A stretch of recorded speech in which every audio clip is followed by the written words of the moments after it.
La domination sur les consciences passe essentiellement par l'utilisation viciée du langage par la classe économiquement et socialement dominante. Étant détenteur de l'ensemble des moyens de communication, le pouvoir diffuse l'idéologie marchande par la définition figée, partielle et partiale qu'il donne des mots.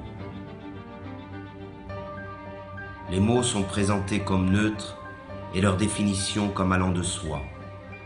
Mais sous le contrôle du pouvoir, le langage désigne toujours autre chose que la vie réelle. C'est avant tout un langage de la résignation et de l'impuissance, le langage de l'acceptation passive des choses telles qu'elles sont et telles qu'elles doivent demeurer. Les mots travaillent pour le compte de l'organisation dominante de la vie, et le fait même d'utiliser le langage du pouvoir nous condamne à l'impuissance. Le problème du langage est au centre du combat pour l'émancipation humaine. Il n'est pas une forme de domination qui se surajoute aux autres. Il est le cœur même du projet d'asservissement du système totalitaire marchand.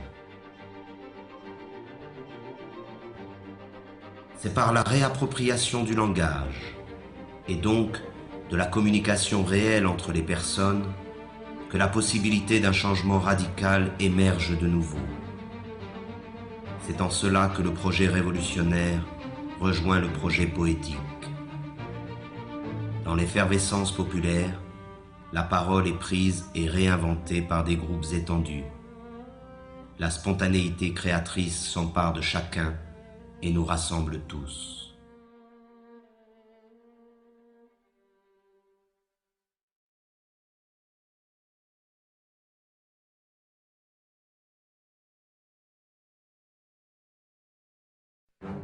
Pourtant, les esclaves modernes se pensent toujours citoyens. Ils croient voter et décider librement qui doit conduire leurs affaires, comme s'ils avaient encore le choix. Ils n'en ont conservé que l'illusion. Croyez-vous encore qu'il existe une différence fondamentale quant au choix de société dans laquelle nous voulons vivre entre le PS et l'UMP en France, entre les démocrates et les républicains aux États-Unis, entre les travaillistes et les conservateurs au Royaume-Uni? Il n'existe pas d'opposition car les partis politiques dominants sont d'accord sur l'essentiel, qui est la conservation de la présente société marchande. Il n'existe pas de parti politique susceptible d'accéder au pouvoir qui remette en cause le dogme du marché. Et ce sont ces partis qui, avec la complicité médiatique, monopolisent l'apparence. Ils se chamaillent sur des points de détail pourvu que tout reste en place. Ils se disputent pour savoir qui occupera les places que leur offre le parlementarisme marchand. Ces pauvres chamailleries sont relayées par tous les médias dans le but d'occulter un véritable débat sur le choix de société dans laquelle nous souhaitons vivre. L'apparence et la futilité dominent sur la profondeur de l'affrontement des idées. Tout cela ne ressemble en rien, de près ou de loin, à une démocratie. La démocratie réelle se définit d'abord et avant tout par la participation massive des citoyens à la gestion des affaires de la cité. Elle est directe et participative.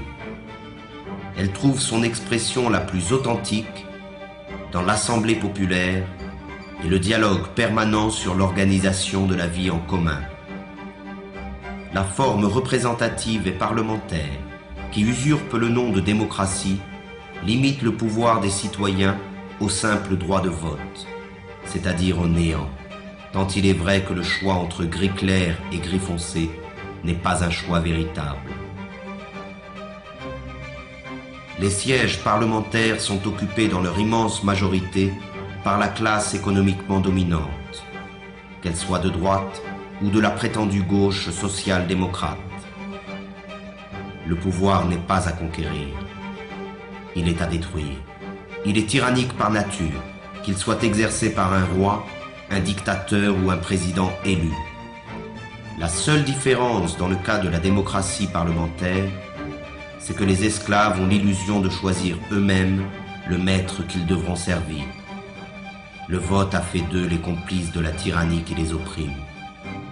Ils ne sont pas esclaves parce qu'il existe des maîtres, mais il existe des maîtres parce qu'ils ont choisi de demeurer esclaves.